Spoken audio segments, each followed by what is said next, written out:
नमस्कार. या निवडीच्या माध्यमातून पुन्हा आपलं सर्वांचं स्वागत करतो. तर पहा सीटेटची अँसर की पहिली अँसर की पहा प्रसिद्ध झालेली आहे आणि तुमची जी OMR सीट आहे तर ती तुमच्या लॉग इनला अवेलेबल आहे. आता पहा या ठिकाणी तुमची जी OMR सीट आहे ती डाउनलोड होत असताना अडचणी येतात. ते म्हणजे जवळजवळ सगळेच जण या ठिकाणी आपली OMR सीट पहा डाउनलोड करतात, त्यामुळे लॉग इन करायचा प्रयत्न करतात. त्याच्यामुळे तुम्हाला सर्व्हिस अनअवेलेबल अशा प्रकारचा एरर येतोय. तर लक्षात घ्या, तुम्ही ते एक दोन वेळा पाठवा, जर ट्राय केलं, एक दोन वेळा तुम्ही ट्राय केलं की तुम्हाला तिसऱ्या चौथ्या वेळेस तुमची OMR सीट आहे ती डाउनलोड होईल. तुमच्या मोबाईलमध्ये तुमची डाउनलोड होत असेल तर तिथं तुमची लगेच ओपन नाही होणार. त्यासाठी पण मोबाईलच्या गॅलरीमध्ये जायचे, ज्या ठिकाणी आपले फोटो स्टोअर होतात त्या ठिकाणी तुम्हाला तुमची जी OMR सीट आहे ती डाउनलोड झालेली पाहायला मिळेल. तर अशा प्रकारे तुम्हाला तिथं डाउनलोड होईल. फक्त 2-3 वेळा तुम्ही ट्राय करा किंवा सकाळ वगैरे ट्राय करा. आता सगळ्यात महत्वाचं पहा, सीटेटने एक महत्वाची सूचना दिली. ती सूचना आपल्या सगळ्यांना माहिती असणं गरजेचं आहे. त्याच्यामध्ये या ज्या अँसर की आहे, म्हणजे अँसर की तर पहा याच्यानंतर फायनल अँसर की सुद्धा प्रसिद्ध होईल.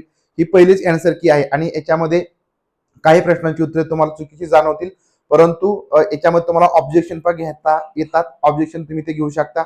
त्यानंतर सगळ्यात महत्वाचं जी फायनल अँसर की प्रसिद्ध केली जाईल ज्यावेळेस पण निकाल लागतो त्याच दिवशी पण फायनल अँसर की प्रसिद्ध होती आणि त्याच्यामध्ये काही प्रश्नांची उत्तरे पण बदलू शकतात आणि बदलतात. म्हणजे जी तुमची काही प्रश्नांची उत्तरे या अँसर की मध्ये आहेत तर ती तुम्हाला फायनल अँसर की मध्ये काही उत्तरे बदललेली दिसू शकतात, म्हणजे जी चुकीची असतील तर ती. आता सगळ्यात महत्वाचं ही जी अँसर की आहे तर ही अँसर की आपल्या सगळ्यांना फक्त 15 तारखेपर्यंतच डाउनलोड करता येईल. 15 तारखेला रात्री 12 वाजता ही जी लिंक आहे किंवा जी तुमची OMR सीट वगैरे आहे ती तुम्हाला डाउनलोड करून घेता येणार नाही. त्याच्यामुळे सगळ्यात महत्वाचं लक्षात घ्या, एकदा एकदा का ही लिंक बंद झाली तर परत आपल्याला OMR सीट डाउनलोड करून घेता येत नाही.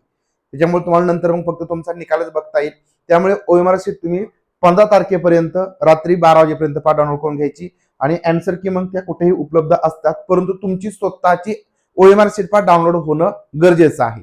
आता सगळ्यात महत्वाचं बघा की ज्या काही अँसर की तुम्ही डाउनलोड करून घेतलेल्या आहेत आणि त्याच्यामध्ये तुम्ही उत्तर चेक करताय. आता उत्तर चेक करत असताना कशा प्रकारे चेक करायची, अँसर की कशा प्रकारे डाउनलोड करून घ्यायची याबद्दलचा आपण एक लाईव्ह सेशन घेतलेला आहे. त्याच्यामध्ये तुम्हाला सगळ्या डिटेल आहेत. तो सेशन तुम्ही बघून घ्या, म्हणजे अँसर चेक करत असताना तुम्ही कशी चेक करणार हे त्याच्यामध्ये मी सांगितलेलं आहे.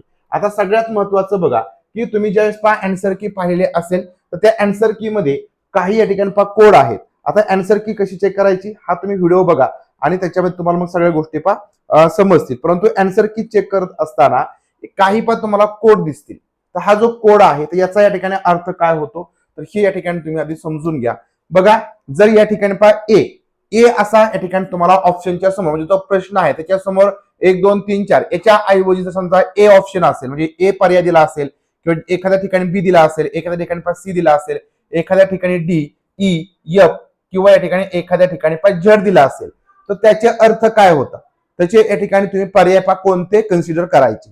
लक्षात घ्या, जर तुमचा एखाद्या प्रश्नाच्या समोर समजा एखादा प्रश्न आहे आणि त्याच्या समोर म्हणजे 1 2 3 4 याच्या जागी ए आहे, तर तुम्ही प्रश्न क्रमांक जो काय तुमचा प्रश्न क्रमांक असेल त्याच्यामध्ये पर्याय आहेत 4, त्यापैकी ऑप्शन क्रमांक 1 किंवा ऑप्शन क्रमांक 2, म्हणजे तुमचा जर ऑप्शन क्रमांक 1 बरोबर असेल, तुम्ही गोल केला असेल तर तुम्ही त्याचं उत्तर कन्सिडर करायचे. एखाद्याने दुसरं उत्तर या ठिकाणी दिलं असेल 2 नंबरचं तर ते कन्सिडर करायचे. मग जर बी एखाद्याने बघा एखाद्याच्या पर्यायाच्या समोर बी ऑप्शन असेल तर त्याचा अर्थ तुमचं उत्तर 1 पण बरोबर आहे आणि 3 सुद्धा बरोबर आहे. म्हणजे 1 दिला असेल तर बरोबर असेल किंवा तिसरं दिलं असेल तुमचं ते बरोबर असेल. एखाद्याने सी दिला असेल तर 1 आणि 4, त्यानंतर एखाद्याने डी दिला असेल तर 2 आणि 3, ई दिला असेल तर 2 आणि 4, एफ दिला असेल तर 3 आणि 4, म्हणजे यापैकी दोघांपैकी एक तुमचं असेल ते बरोबर आणि जर झेड असेल तर ते या ठिकाणी त्याचे मार्क सगळ्यांना दिलेले आहेत. झेड असेल याचा अर्थ त्याचे मार्क हे सगळ्यांनी एक काउंट करायचा आहे. तर बघा अशा प्रकारचे ऑप्शन आहेत का त्या ठिकाणी आपण बघूया.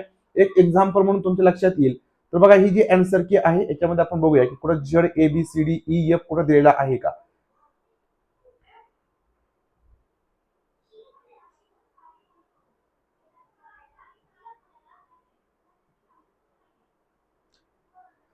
तर पहा काही प्रश्नांच्या समोर झेड वगैरे तुम्हाला दिसेल, परंतु बऱ्याच वेळेस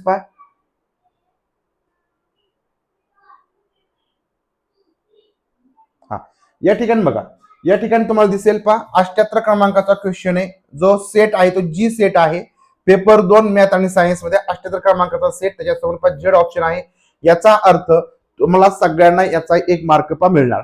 त्यानंतर बघा मॅथ सायन्सचा हा 8 तारखेचा पेपर आहे, हा 8 तारखेचा पेपर आहे, 84 क्रमांकाचा क्वेश्चन आहे बघा, 84 क्रमांकाचा क्वेश्चन आहे, याच्यामध्ये सुद्धा सर्वांना 1 मार्क पहा मिळेल. त्यानंतर म्हणजे 2 मार्क या ठिकाणी तुम्हाला बोनस पण मिळालेले आहेत, म्हणजे जर तुमचा तो पर्याय तो तुमचा प्रश्न बरोबर असेल तरीही मिळणार, म्हणजे तो 1 मार्क तुम्हाला मिळालेला आहे, आणि एक जर चुकला असेल तरी त्याचे मार्क तुम्हाला दिलेले आहेत, म्हणजे ते सगळ्यांना पण मिळतात. तर अशा प्रकारे या ठिकाणी तुमचा जो काही स्कोर आहे, आन्सर की आहे, तुम्ही पण चेक करू शकता. फक्त जे ऑप्शन पुढे असतील तर त्याचे अर्थ या ठिकाणी याच्या अनुसार आहेत. त्याच्यामध्ये पुढे पास इथं सुद्धा 64 क्रमांकाचा जो ऑप्शन आहे, 64 आणि 66 ला, म्हणजे हा जो सेट आहे, सेट वेगवेगळे बघा, प्रत्येक ठिकाणी सेट वेगळे. हा सेट एच आहे, मॅथ सायन्स म्हणजे मॅथ सायन्सला या ठिकाणी 2 क्वेश्चन बरोबर पण दिलेले आहेत, म्हणजे 2 ऑप्शन या ठिकाणी पण करेक्ट तुम्हाला त्याचे बोनस पण मार्क मिळतील. तर बघा अशा पद्धतीने हे जे काही कोड आहे तर त्याचा अर्थ होतो तो या ठिकाणी समजून घ्या आणि तुमचा स्कोर या ठिकाणी तपासा. सगळ्यात महत्वाचं 15 तारखेला रात्री 12 वाजेपर्यंत तुम्हाला तुमच्या ओएमआर शीट डाउनलोड करून घेता येतील. आणि सगळ्यात महत्वाचं, जर तुम्हाला ऑब्जेक्शन घ्यायचं असेल तो ऑब्जेक्शन पण घेऊ शकता. तर याच्यासाठी पहा सबमिट की चॅलेंज याच्यावरती पहा क्लिक करायचे, आणि त्याच्यानंतर मग तुमचा जो काही प्रश्न चुकलेला असेल किंवा ठिकाणी तुमचा वाटत असेल की हे उत्तर बरोबर आहे, तर यासाठी तुम्हाला एका प्रश्नासाठी 1000 रुपये एवढी फी भरावी लागेल. परंतु या ठिकाणी माझं एक वैयक्तिक मत आहे की या ठिकाणी शक्यतो जर तुम्हाला वाटत असेल किंवा एका मार्काने वगैरे पेपर जातो तरच, आणि तरच जर जेन्युइन वाटत असेल याचं उत्तर हे आहे तरच या ठिकाणी त्याच्यावरती ऑब्जेक्शन घ्या, अन्यथा ऑब्जेक्शन घेऊ नका. कारण काय होतं की या ठिकाणी जी काही तुमची फायनल आन्सर की येते त्याच्यामध्ये एखादा प्रश्नाचं उत्तर आहे, त्यांच्या लक्षात आलं की ते बदलतात, म्हणजे ऑब्जेक्शन न घेता सुद्धा बदललं जातं. आणि काही वेळेस असंही होतं की जरी आपण कितीही म्हटलं या प्रश्नाचं उत्तर हेच आहे आणि ते शक्यतो बरोबर असतं तरी सुद्धा ते बदलत नाही. सीटेटचा या ठिकाणी हा एक मोठा वीक पॉईंट आहे, ते बदलत नाहीत. आणि काही वेळेस आपण ऑब्जेक्शन नाही घेतलं तरीही त्या प्रश्नांची उत्तरे बदलली जातात. त्याच्यामुळे ठिकाणी ऑब्जेक्शन घेत असताना 1000 रुपये फी आहे, तर याचा या ठिकाणी विचार करून ऑब्जेक्शन घ्यायचं किंवा नाही हे ठरवा. एखादा मार्क तुम्हाला कमी पडत असेल तर आणि तरच ऑब्जेक्शनचा विचार करा, अन्यथा ऑब्जेक्शनचा विचार करू नका. तर अशा पद्धतीने सगळ्यात महत्वाचं ओएमआर शीट डाउनलोड करत असताना तुमच्या ज्या काही अडचणी आहेत त्या सॉल्व्ह होतील. उद्या सकाळपर्यंत तुम्ही तुमच्या आन्सर की डाउनलोड करून घ्या किंवा तुमची ओएमआर शीट तुम्ही मिळवा. त्यासाठी ट्राय करा 1-2 वेळेस, आणि सगळ्यात महत्वाचं 15 तारखेपर्यंत तुमची ओएमआर शीट तुम्ही डाउनलोड करून घ्यावी. ते व्हिडिओ आवडला असेल, माहितीपूर्ण वाटला असेल तर व्हिडिओ लाईक आणि शेअर करा. आणि सगळ्यात महत्वाचं, जर तुम्हाला सीटेटची रेकॉर्डेड बॅच पूर्णपणे पाहिजे असेल तर रेकॉर्डेड बॅच आपल्याकडे अवेलेबल आहेत. कारण त्या बॅचमुळेच आज खूप जणांना 110 प्लस 120 प्लस मार्क या ठिकाणी मिळाले आहेत. तर अशा प्रकारची परिपूर्ण बॅच तुम्हाला मिळून जाईल, रेकॉर्डेड आहे. त्यानंतर टीईटीची सुद्धा बॅच या ठिकाणी अवेलेबल आहे, रेकॉर्डेड प्लस लाईव्ह, तीही तुम्ही जॉईन करू शकता. त्यासाठी रायझिंग टीचर नावाचं ऍप्लिकेशन गुगल प्ले स्टोरला जाऊन डाउनलोड करून घ्या. त्याची लिंक तुम्हाला व्हिडिओच्या डिस्क्रिप्शन बॉक्समध्ये मिळून जाईल. तिथून तुम्ही बॅच जॉईन करा आणि या ठिकाणी तुम्ही चांगल्या प्रकारचा स्टडी करा. नक्कीच या ठिकाणी व्हिडिओच्या डिस्क्रिप्शन बॉक्समध्ये त्याच्या लिंक मिळतील. आणि सगळ्यात महत्वाचं, सीटेटसाठी ज्यांना चांगला स्कोर मिळाला आहे तर त्यांनी नक्की कमेंट करा की तुम्ही जर बॅच जॉईन केली असेल, टेस्ट सीरीज जॉईन केली असेल किंवा आपले फ्री मधले सेशन बघितले असतील तर तुम्हाला त्याचा किती फायदा झाला. नक्कीच फायदा झाला असेल तर इतरही मित्रांना तुम्ही सांगू शकता. तर व्हिडिओ शेअर करा, चॅनल सबस्क्राईब करा. भेटूया पुढील व्हिडिओमधून. तोपर्यंत सर्वांना धन्यवाद.